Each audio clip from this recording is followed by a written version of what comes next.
गांव की सीमाओं पर बसे एक पुराने महल जैसी हवेली थी जिसका नाम था खून का द्वार। ये हवेली सदियों से खड़ी थी, लेकिन कोई नहीं जानता था कि इसका निर्माण किसने किया। लोक कथाओं में कहा जाता था कि यह हवेली किसी राजा की थी जो अपनी क्रूरता के लिए कुख्यात था। उसके नाम से ही दुश्मनों के रोंगटे खड़े हो जाते थे। हवेली का मुख्य द्वार सामान्य था, लकड़ी का मजबूत, लेकिन उसके अंदर एक गुप्त कमरा था जिसका दरवाजा लोहे का ताला बंद करता था। और उस ताले को खोलने के लिए चाबी नहीं, बल्कि खून चाहिए था। हाँ, खून का द्वार, यही उसका रहस्य था। रात के अंधेरे में जब चांद बादलों के पीछे छिप जाता तो हवेली से अजीब सी आवाजें आती। कभी हंसी की गूंज, कभी रोने की सिसकी। गांव वाले कहते थे कि वहां भूत रहते हैं जो रात में जागते हैं और उन लोगों को बुलाते हैं जो भाग्य से हवेली के करीब आ जाते हैं। लेकिन आज 18 सितंबर 2025 की उस रात हवेली में एक नया मेहमान आने वाला था, आरव। आरव एक युवा इतिहासकार था, दिल्ली से आया हुआ। उम्र मात्र 28 साल, लेकिन उसके चेहरे पर थकान की लकीरें थीं। वह एक किताब लिख रहा था, भारत के गुमनाम रहस्यों पर। किताब के लिए उसे कुछ अनोखा चाहिए था, कुछ ऐसा जो पाठकों को रुला दे, हंसाए या डराए। और यहीं से उसे लोहे का ताला, खून का द्वार की कहानी मिली। एक पुरानी डायरी में जो उसके दादाजी की थी, लिखा था, वह द्वार कभी न खोलना क्योंकि खून की कीमत चुकानी पड़ेगी। आरव ने हवेली का पता लगाया।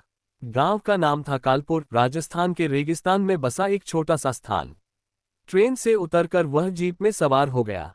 रास्ता कांटेदार था, रेत उड़ रही थी और सूरज ढलते ही ठंड ने सिहरन पैदा कर दी।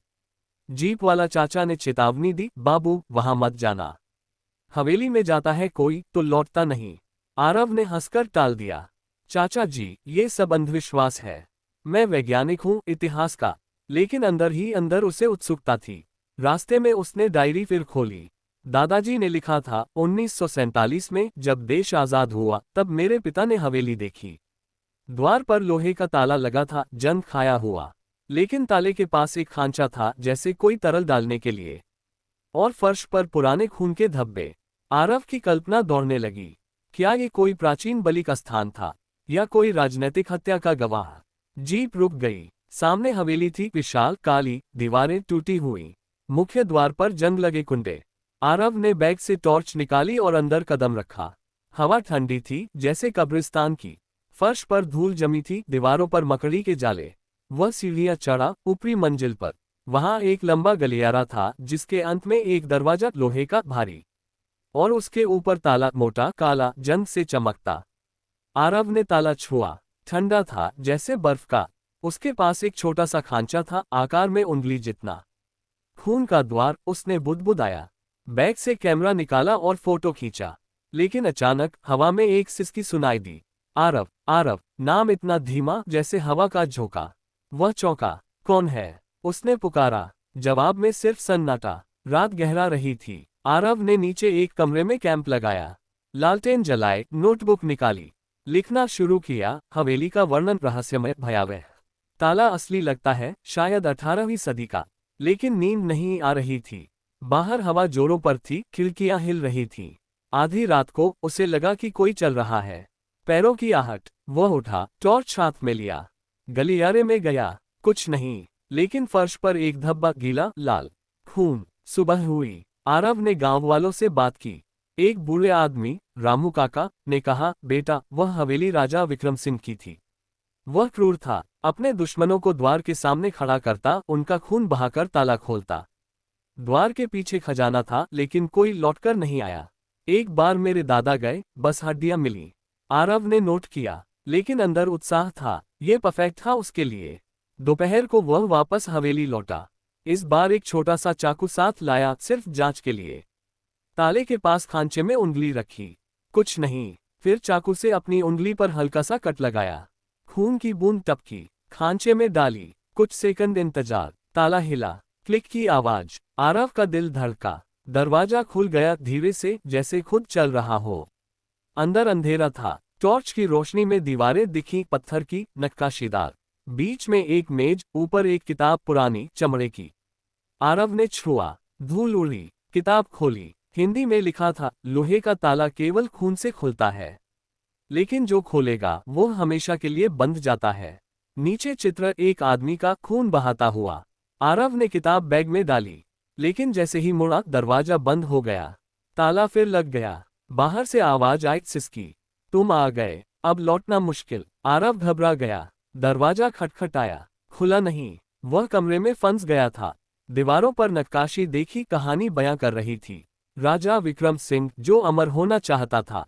उसने एक तांत्रिक से कहा, मुझे अमर बना दो। तांत्रिक ने कहा, खून का द्वार खोलो लेकिन हर पीढ़ी एक बलि दो। राजा ने अपने बेटे की बलि दी। तब से द्वार बंद। लेकिन अब आरव यहाँ था। रात हो गई। कमरे में ठंड बढ़ गई। दीवारों से छायाएं नाचने लगीं।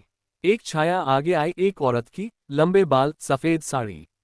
तुम्हारा खून मेरा हो गया, उसने कहा। आरव भागा लेकिन दरवाजा नहीं खुला। वह चिल्लाया, बाहर कोई नहीं। सुबह तक वह जागता रहा। आखिरकार थकान से सो गया। सपने में देखा राजा का महल, खून की नदियां। जागा तो किताब खुली पड़ी थी। पन्ने पर नया लिखावट, भाग भाग 2 में।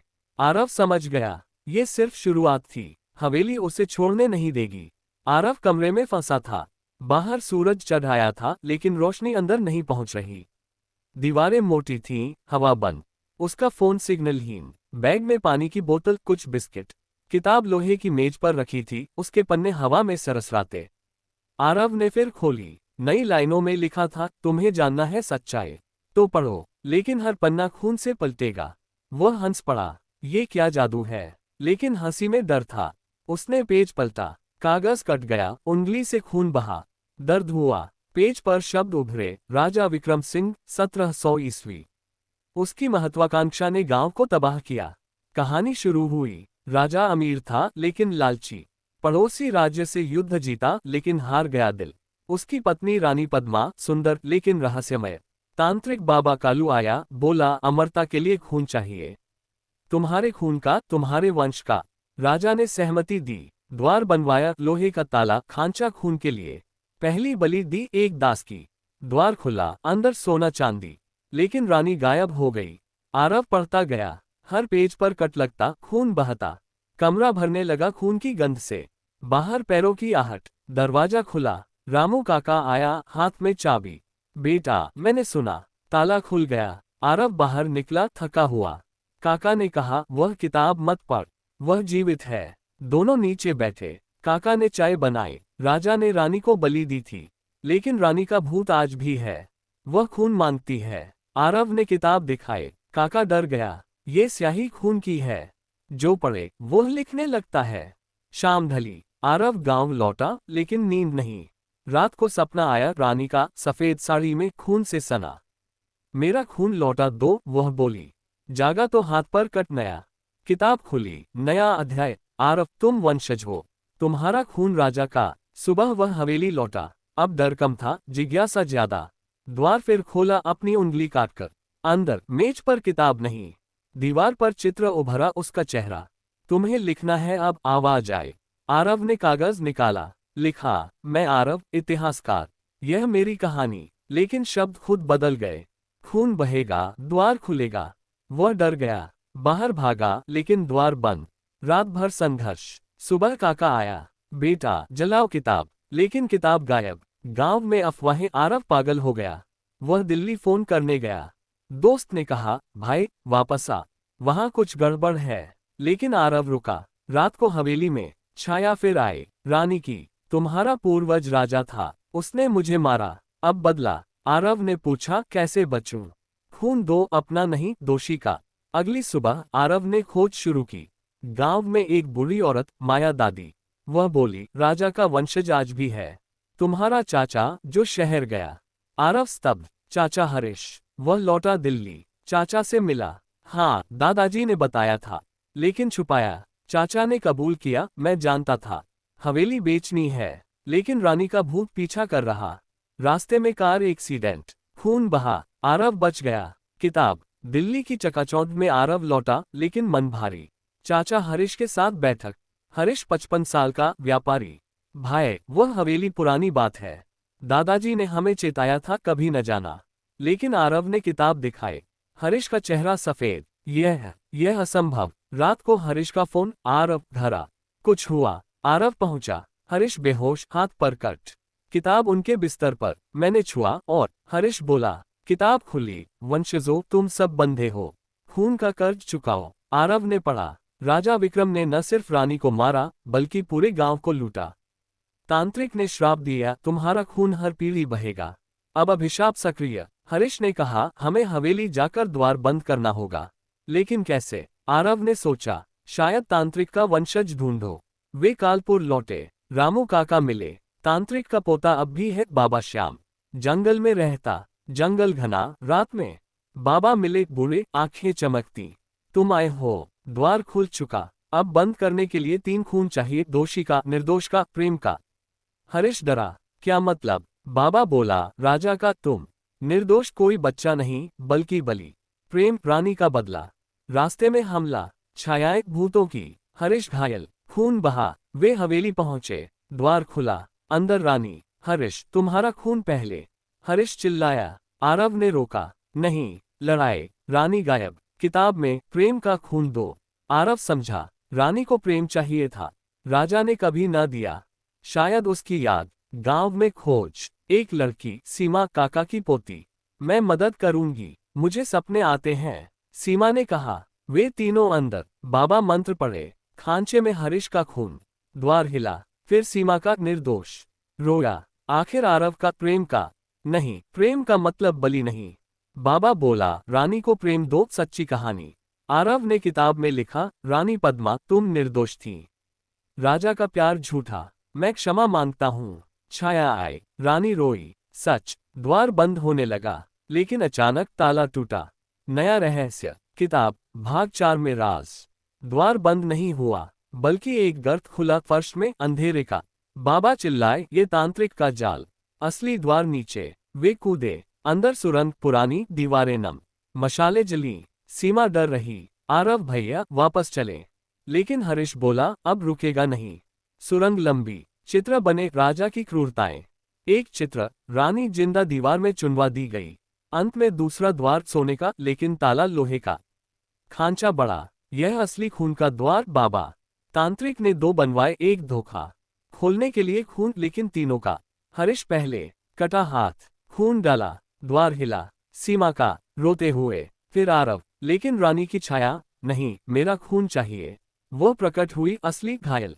मैं फंसी हूं यहाँ। कहानी खुली। रानी ने राजा को धोखा दिया था, तांत्रिक से प्रेम। लेकिन राजा ने जान लिया। बलि का नाटक। असल में रानी जिंदा फंसाए। अब भूत बनी, बदला लेती। मुक्त करो मुझे। बाबा ने मंत्र, लेकिन ताला न खुला। हरीश ने कहा, मेरा पूरा खून। वह कट गया गहरा। खून बहा। द्वार खुला। रानी मुक्त। लेकिन हरीश गिर पड़ा। मर गया। दुख। सीमा रोई। आरव स्तब्ध। रानी बोली, क्षमा। अब शांति। लेकिन किताब गायब नहीं। नया पन्ना। आरव और सीमा बाहर आए। बाबा साथ। हवेली ढहने लगी। रानी गायब। गांव वालों ने देखा। रामू काका गले लगाए। बेटा खत्म हो गया। लेकिन आरव के मन में सवाल। किताब वह जेब में। घर लौटे। रात को खोली। अंतिम अध्याय। आरव, तुमने वंश बचाया, लेकिन कीमत चुकाए। हरीश का खून अंतिम था। अब सो जाओ। सपना आया, राजा, रानी, हरीश। सब मुस्कुराए। जागा तो किताब जल गई। राख। सीमा से प्रेम हो गया। शादी। किताब पूरी। हवेली मिट गई। रहस्य खत्म। लेकिन कभी कभी रात में सिसकी सुनाई देती, याद की।